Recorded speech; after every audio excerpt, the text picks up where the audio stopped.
If you'd like to make your NFL games a little more interesting, you've come to the right place. It's the Even Money Podcast with Ross Tucker and Steve Fezzik. Yeah, Vegas, baby, Vegas. It is the Even Money Podcast presented by DraftKings, America's #1 rated sportsbook app. I'm Ross Tucker, former NFL offensive lineman, 5 teams, 7 years. Most of you know that. You can check me out on social at Ross Tucker NFL. All the shows are posted to at Ross Tucker Pod. We got the YouTube going, youtube.com/Ross Tucker NFL, almost a year with YouTube, which is very cool because you can watch the shows and or just look at the best highlight clips from the other shows. Maybe you don't want to watch the whole Fantasy Feast or listen to the whole Ross Tucker podcast. Watch what I thought were the 3 or 4 best moments of the whole show. Watch the highlights of those. Why not? It's awesome. Speaking of awesome, so fired up about today's guest. I've known him for a long time.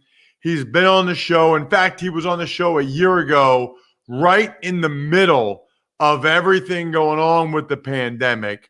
He is the founding father of Wagertainment. He literally coined the phrase.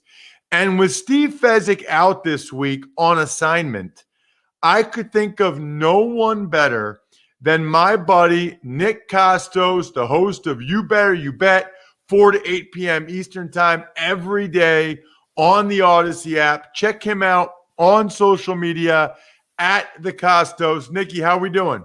Doing great, man. And Ross, I'm a huge Ross Tucker guy. I would never go to YouTube and only watch just like 1 or 2 moments. I got to consume the whole damn thing, whether it's the Fantasy Feast, Even Money, the Ross Tucker Football Podcast. You know, buddy, I got you. Great to be on with you, my friend. How you doing? I'm doing awesome. I appreciate you saying that. I'm coming off of a week at the beach, the Jersey Shore, which I'm sure on some level you can relate. I was at Spring Lake on Saturday. Of course, I was down at the shore myself on Saturday. Oh, my gosh. It was absolutely glorious. It's great to be back, though. Steve, where is Steve? Steve's like in the Moabs of Utah or something. Like, he does this every year. He takes this week off every year. And I thought, all right, who can I get to fill in for Steve, talk about a bunch of things? And we probably referenced this last year. I do not believe, to my knowledge, there is nobody who's a better combination of entertainment and information when it comes to sports betting right now than you. I really think you're the guy. Like, I think you're the guy. And what's crazy about it is it was like 12 years ago that you were a show producer at SiriusXM NFL Radio, maybe even like 8 years ago. I don't know. But whatever it is, a job that I would say is probably not thought of as like destined necessarily for great things. I don't want to put words in your mouth, but I do want you to talk about your career a little bit and like what you were thinking when you were producing some of my shows at SiriusXM NFL Radio and how the heck you got to where you are now. Because I do think there's some life lessons there. Well, first thing, like, and I'm not just saying this because we're doing the show. I loved working with you. Like, because you know your stuff. You've got a good personality. You're a nice guy off the air. Like, I had dinner with you and your wife in Pennsylvania on one of the training camp tours that we were on. So, like, you're a good dude. So I always really enjoyed whether we were doing shows on the road, whether they were studio shows, when it was me, you, and Jim Miller, who was also a great guy. You know, these are great memories of mine. And I'm actually going to tell us a story. Something when I think of you, I think of one story. Actually, 2 stories. One maybe we'll leave on the cutting room floor, but that always makes me laugh. But yeah, so I'll try and be as brief as I can with this and appreciate the kind words. So I went to Fordham and I worked at the radio station there, 90.7 WFUV. We're seeing a lot of big time talent coming out of Fordham on the broadcasting side. Syracuse, watch out because Fordham's coming for that ass. A lot of great Fordham broadcasters now. And my junior year interned at FAN in New York. And then my senior year interned at the time, Sirius Satellite Radio, the first year of NFL radio, the 2004 season, which culminated with the Patriots beating Donovan McNabb and the Eagles in the Super Bowl, and got hired by Sirius out of college. And at that point, you know, I had won a New York State Broadcasters Award my senior year of college for hosting the NFL draft when the Giants traded for Eli Manning. We beat all the major radio stations in the New York area. as a college radio station, 90.7. But I did not want to move after I graduated. You know, my girlfriend at the time lived close. My family, my friends were all close. I got offered a job in Buffalo. I got offered a job in Green Bay, Wisconsin. I decided to stay. And I kind of found myself interested kind of in the behind the scenes facet of radio. So I got hired by Sirius. They did not want to put me on the air right out of college, which I understood. Maybe it would have been a pressure move by them looking back on things, but that's not what happened. So I kind of really liked it. And look, like I made like no money for a long time. Like Ross, when I was producing those shows for you, I was making no money, like literally living in my mother's basement, not figuratively. Like I was actually literally living, like we turned the basement into like an apartment in my mom's old house on Long Island. So that is a thing that actually happened. So I look back on that stuff fondly. Like, listen, I went through it. Like I worked my ass off. I scratched and clawed to get to where I am. And I look back on that and I wouldn't trade it because those experiences behind the scenes gave me so much perspective as a talent now talking where, I mean, it's not just that I feel like I'm able to deliver like with my words, kind of the content. I think I'm able to kind of conceptualize before the show even starts how it should be delivered. What's the order in which things should go? What's the hook for a segment? These are all things that working with talent like you and Adam Shine, who I produced for many years, like helped hone kind of my content skills where I feel like not just on air, but off air, I feel like I can really like put a show together and really make a show sing. So these are great memories that I've had and never gave up on the dream. Sirius didn't want to put me on the air. Good for them. God bless. Ended up going to CBS and now I'm at Odyssey. So this kind of all worked out. And the story that I want to tell. So I forget what year this was. Maybe it was like 2010 or 2011. I don't even remember who the third host was, but Ross and I are doing a show at Dolphins training camp in South Florida in Davie.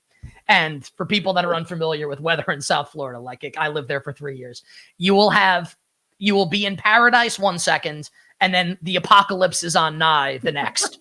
And then 15 minutes later, after like the biggest rainstorm of your life where no one can steer the ark with all the animals through it, you're back in paradise again. It's wild. So we're doing the show at Dolphins training camp. Tony Sparano was the coach, and we were interviewing Jared Odrick, and you were talking to Jared Odrick about Penn State. And we are like under this canopy, right? In the stands at Dolphins training camp. And it is a torrential downpour, like insane cats and dogs. Like you've never seen anything like this. And it's getting to the point where the water is kind of penetrating like the canopy above us and coming in through the side because of the wind. So now there is an accumulation of water around all the machinery and all the wires. And Jared Odrick is looking at me as this is going on like, he didn't say anything because he's on the air, but he's like basically like, I don't know if this is safe. And Ross, whoever the other host was, is asking a question. You take your headset off and you're much taller than me and you kind of lean down and you go, dude, we got to get out of here. And I'm like, you're right. We are, because we're going to get electrocuted. So that story always stands out to me. Like I will never forget the look on your face and like the panic in your voice where you're like, man, like we got to go. And I'm like, yes, man. Yes, we do. So that always kind of stands out to me. I just remember thinking like, there's a lot of electricity and wires here. Yeah. And it's like pooling up of water. I'm like, I can just picture like, not only for me, but like how bad it would be for Sirius XM if like one of the Dolphins like star players.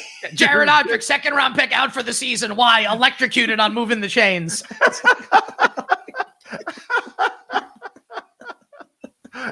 Oh man. Yo, you gotta, so by the way, there's a lot to get into here. And I want to get Nick's thoughts on the NBA, NHL, the NFL bets he likes. Because what's really crazy is you do 4 hours of what you call wagertainment every day. That's a lot, man. Like, first of all, I don't know how many other daily betting shows there are, but then 4 hours, like that's a lot of content. Yeah, it is. Well, I think right now, the NBA playoffs is kind of like manna from content heaven, and we're super into it. But look, I mean, like it is a lot. But Ross, like people like you, me, and you that have been doing this for a long time, and this isn't to make it like I'm like God's gift to this kind of thing. But listen, been doing this for more than half my life at this point. I'm 38. I've been in the industry literally since I was 18. So, I mean, we can kind of sit down and conceptualize how a 4-hour show is going to go. So we're not filling anything. There's always stuff going on. There's always stuff to talk about. I'll give you an example. So yesterday, we try to do NFL in every show because A, it's awesome, and B, everyone loves it, right? Because it's awesome. So how can we do NFL in the show? So, I'm looking at kind of news stories here, and it doesn't have to be like Julio Jones gets traded. Now we're going to do NFL. No, it's, Jarvis Landry said Odell Beckham Jr. looks amazing, working out. So we use that story and that soundbite as a way to talk about the Cleveland Browns and the hype around Cleveland heading into this season, where we kind of have an unprecedented situation in the betting market, where Cleveland's Pythagorean win expectation last year, despite the fact they won 11 games and nearly upset Kansas City in the divisional rounds of the playoffs, was 8. Like, they got lucky a lot last year in the regular season, played in a bunch of weather games. What is Pythagorean win? What is that? All right, I don't want to make it like I'm like this math whiz, because I'm not. I'm like stealing content from people. And by the way, I don't think there's anybody better at the math stuff than Fezzik, my normal co-host. Like, the math stuff, any odds you give him, anything off the top of his head, he will tell you what that translates to. Like, it's crazy. Yeah, I can't do that. Not at all. I mean, my co-host Ken. Pythagorean win. What is that? Okay, so Pythagorean win expectation is basically like the amount of games that a team should have won that season. I think has to do with like points scored and points allowed and some other crap as well. People can look this up. This is all like readily available information. But basically, it's more of like an actual indication of what a team has done the season before. So Cleveland won 11 games last year. The Pythagorean was like 8.3 or something like that. And now their win total is 10.5, where normally you would see the win total for the next year, assuming like coach quarterback remains static, like they come back, that the win total is going to more reflect the Pythagorean expectation. Cleveland's win total is 10.5. So it's kind of an unprecedented situation. So we're able to marry like a story that's relevant in the news with a team that's really hot button, and marry it with kind of like a really cool betting angle. And it turns into a great segment. We can do an hour easy in our sleep on the NBA playoffs. We literally do it. It'll be the first hour of our show today as we tape this on Tuesday. We're going to do an hour on the NBA playoffs to start. We do a full hour on the Power Hour, which is our bets for that night, where we kind of run through everything. So that's kind of done. 3 guest segments, 2 or 3 open segments where we kind of slot in other sports stuff. Euro Cup's huge right now. We'll do a segment or 2 on that every day. And boom, 4 hours over before you know it. So it seems like it's daunting, but I actually think like the big secret is it's actually not terribly difficult to execute well. Got it. Well, you do it extremely well. And the other thing I would get to before we get to some specific stuff, Steve mainly focuses on the NFL. I mainly focus on the NFL. He kind of has a guy for every sport. You know what I mean? Like, NFL's his focus. He's got a college hoops guy. He's got a baseball guy. And they help each other. Like, that's what these pro bettors do. How do you blend being sort of a jack of all trades, master of none? Because that's really what you have to be. I mean, you're doing a daily show year round. You can't be a master. You have to be a jack of all trades. Yeah, I think that what helps is, my co-host, Ken Barkley, and listen, I'm not like his agent, but I want to talk him up here because he enables me. Like, he's a huge part of the Wagertainment formula. Where like, listen, I entertain and I can inform, but he's really sharp with a lot of these different sports. And when he's not as sharp with some of the sports, we bring on hockey experts, pro hockey bettors. We bring on, pro golf bettors or pro tennis bettors that come onto the show. So I think what we try and do is, we're very honest and authentic with the audience. Like I'm not a huge golf bettor. I was during the pandemic because it was the only thing going on, and I'm crunching the numbers and trying to figure out what the hell I'm doing.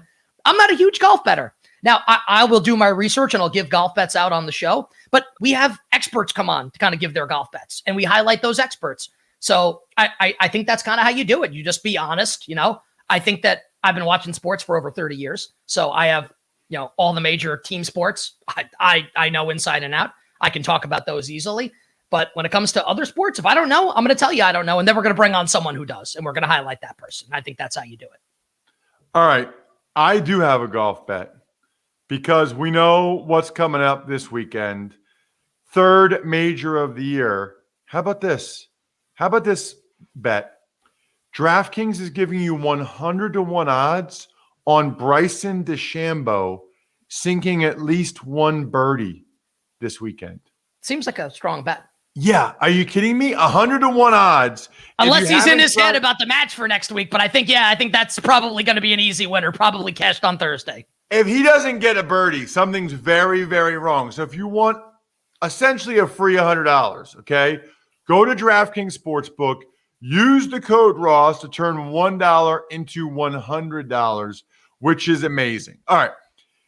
That, by the way, is why Ross is such a stud doing this for a living. Seamlessly integrated that into our conversation. That's what makes Ross such a stud. You like that? You like that? That is one of my strengths, my segues, they say. So, but here's the deal. I probably shouldn't admit this, but I will. So I mentioned that I was at the beach last week, right? So we got up at 4 a.m. Monday morning and drove back. That's how I roll, right? Monday morning, drive back. So I get home at like 7:15, and I do College Draft Podcast with Emery Hunt at 8:20, whatever. Then I do Adam Lefkoe was on the Ross Tucker Football Podcast. Watching the Sixers last night, I'm exhausted, dude. Like, I'm exhausted, right? I went to bed night before 10, got up at 3:50. Sixers are up by like 15. They're absolutely rolling. I never send out non-NFL tweets at Ross Tucker NFL. I got Joel Embiid eating the apple. I'm tweeting, I think the biggest reason why the Sixers are killing the Hawks is probably because they have much better players. Like, I'm loving it, right? Because honestly, Nick, like, I'm at the point where my favorite team to root for is my high school football team. Why I'm missing, right? The NFL and even college football, like, I work in them, so you can't really be a fan. And then I like Sixers, Flyers, and Phillies when they're good. Like, I'll admit it. I don't have the time to watch all year. But, like, if the Flyers were in it right now, I'd be all in. The Sixers are in it, so I'm all in. If the Phillies were good, I'd be like – I am that fan that I hated when I was 12 years old, right? Like, I hated this guy that, oh, now they're good. Well, that's me, because now I got a wife and kids, whatever. Dude, I went to bed. And when I got up to take a leak and I saw that they lost, there was still, I'm 42 years old, married, 2 kids, still, Nick, a small part of me that felt guilt and blame. Like, I let them down. I am part of the reason why the Sixers lost last night. Do you ever feel that? I mean, I know you're a night owl, so you probably never go to bed. You always stay up and watch it. But, like, I felt like, wow, I quit on the team last night, and then that's why they lost the game.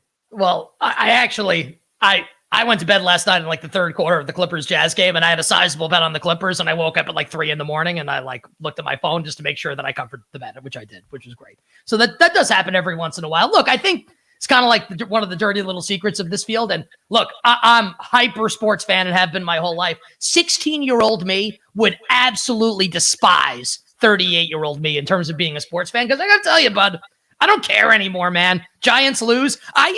When the Giants blew the 38-14 lead on January 3rd, 2002 to the San Francisco 49ers and lost 39-38, I literally cried after the game. Like, in a dark room, shut all the lights off, cried. When Jay Feely missed all those field goals against Seattle in 2005 in a regular season game, I cried after the game. My sister came outside on the deck and was like, "You're 23 years old. Like, it's time to grow up." And I was thinking, yeah, you're probably right.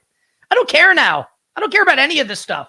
Because, like, we've been doing this for so long in the space. We worked in the NFL, especially you, me to a lesser degree, where, like, I know people that work for the Eagles and the Cowboys and other organizations. Like, wow, like, I really like these people. Like, these people are really cool. I don't want these people to lose. So really, for me, it's become, who did I bet on? That's who I root for. Now, look, I'm like you. Knicks made the playoffs this year. I was super into it. The Yankees suck right now. Guess how many times I'm sitting down during the week to watch the Yankees? Take that number, multiply it by 1,000,000. You know what it is? 0. Why would I waste my time watching that terrible team? I'm not going to do it. I got other things going on in my life. I get no benefit from watching it unless I bet on it. So I think you and I are kind of on the same wavelength here.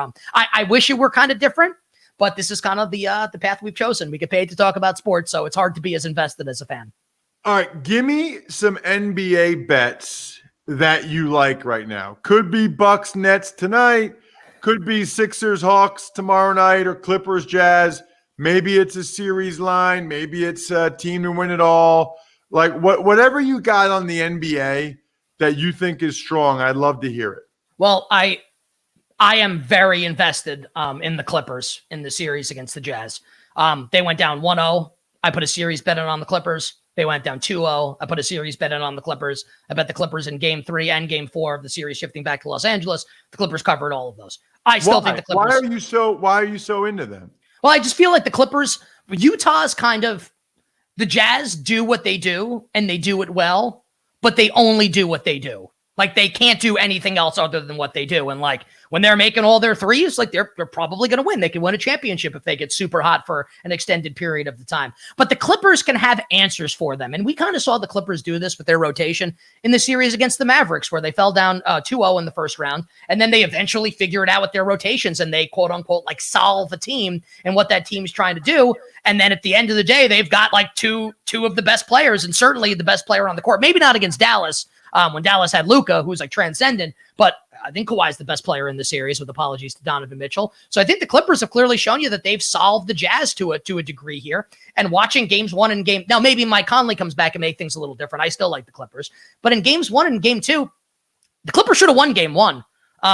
They were a day and a half removed basically from an emotional game 7 against Dallas. So I thought they were drawing dead coming into the game. They still should have won game 1. I watched all of game 2. They should have won that game too. Terrible shooting. Utah was begging the Clippers to take that game. And the Clippers were like, nah, you can have this one. We'll take 2 going back to Los Angeles. And then they did in dominant fashion. So I think the Clippers have kind of solved Utah to a degree here. So I like the Clippers to go on and win the series here. And I think you can still get them around like plus 100. Obviously not as good a bet as the ones I placed, but I do like the Clippers to win that series. I don't know that I would necessarily bet it because the price is going to be big. I would be absolutely stunned if Philly lost to Atlanta. I guess we kind of have to. Here's the crappy thing about the postseason. So many injuries to star players. It's brutal. We'll get to Brooklyn in a second. Joel Embiid is obviously the ticking time bomb here. Clearly not healthy last night. If he is, I think they win going away against Atlanta. So assuming that Embiid's good to go, there ain't no way Atlanta's beating Philly, but I guess we should wait to see what Embiid's status is moving forward here. That's what kind of the fly in the ointment with that series. And unfortunately, I'm not a doctor. I would be shocked if we saw Kyrie Irving and James Harden in the series against Milwaukee. Maybe if it gets to 7, maybe you'd see one of them here. I struggle to make a case for the Nets to win one of the next 2 games, which sucks because they are clearly better, I think, than Milwaukee, and they proved that in games 1 and games 2. But it's going to turn into a referendum on Kevin Durant's legacy, which is so annoying. And I know that the idiots in our content space are going to be like, oh, well, KD couldn't get it done by himself, so he sucks. It's like, actually, you suck. You suck for actually saying that, whoever wants to say that. I just don't think he can do it. Like, it's Durant and a bunch of guys against a really good Bucks team. So Bucks are 4.5 tonight in game 5 in Brooklyn. I like Milwaukee to win the game. Think they'll probably cover the spread. And if there's no Harden and no Kyrie, I just struggle to see how Brooklyn advances here. So I'm going to lose a bunch of money on Brooklyn futures. What can you do when 2 of the 3 guys get hurt? So I very much like Milwaukee at this point now. And I hate them. And I hate that I hate them because Giannis is a fellow Greek freak like yours truly. But they're really annoying and they don't deserve to win, but they're going to now because of the injuries. What about, you mentioned it earlier, Euro Cup. Dude, this is funny, right? I'm at the beach with my wife's family and my wife's cousin is watching Turkey against somebody, right? Italy won 3-0. I had the over. That was Friday, 3 p.m. Eastern. It was great. Yep. And he has it on TV and it says Euro Cup 2020.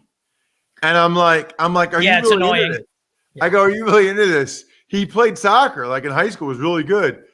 He's like, yeah, but this is from 2020. It's just a replay. No, that was live. We do that shtick on the show. I call it every day on the show. Euro 2020 in 2021. It was supposed to be played last year. COVID knocked it out. They didn't update the name. Yeah. I didn't realize it. And I see people tweeting about it. I'm like, oh, wait, like that's just what they're calling it. Yeah. It's stupid. Euro Cup is essentially the World Cup, but just for Europe.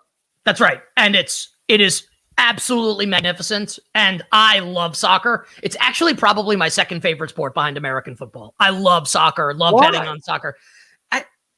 It's hard to explain to like, and I don't mean to like put like you or like other fans kind of like in a box here, but like I'll say like American sports fans.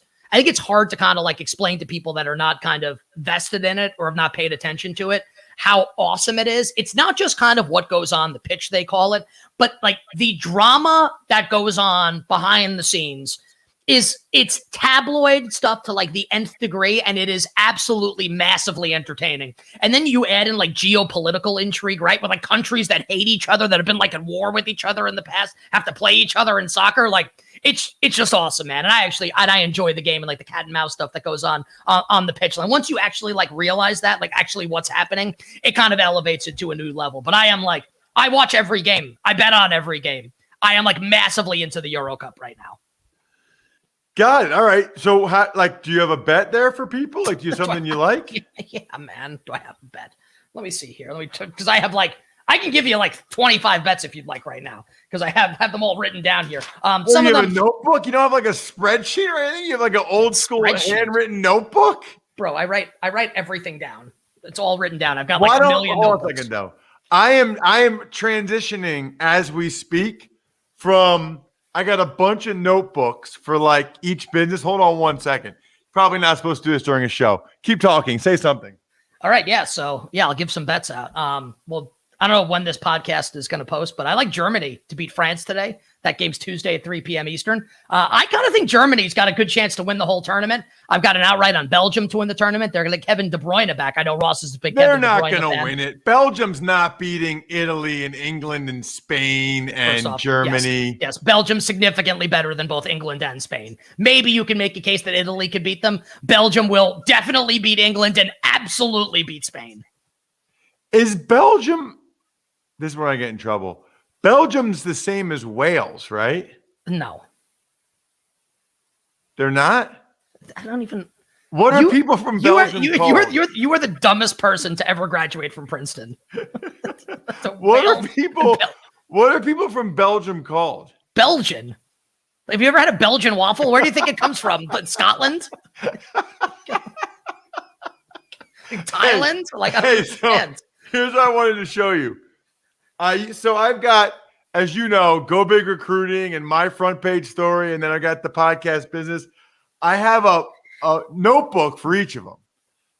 And every day I have notes for each business, and when I have conference calls and whatever, right?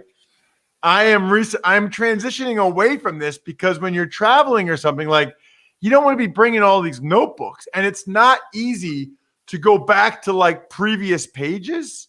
It's a pain. Whereas if I have an open spreadsheet and I just keep going down, down, down, down, down, you can always scroll up to the day before, whatever. So I am literally in the transition of moving from notebook to strictly digital. I don't, this may be me. When I write stuff down, with a pen, I feel like I commit it to memory. And I don't feel like I get that when I type. That's just me, though. And look, I'm also not a businessman than you are. So, All right. So here's what I got for you. Do you have so you did the Euro, anything NHL? Well, yeah, I think the Islanders are going to win the Stanley Cup. But that's not your team. You're a Rangers guy. I'm a Rangers fan, but as we've previously said, wallet over fandom 100 times out of 100. Okay, but here's my question. Because you grew up in Queens, right? Yes.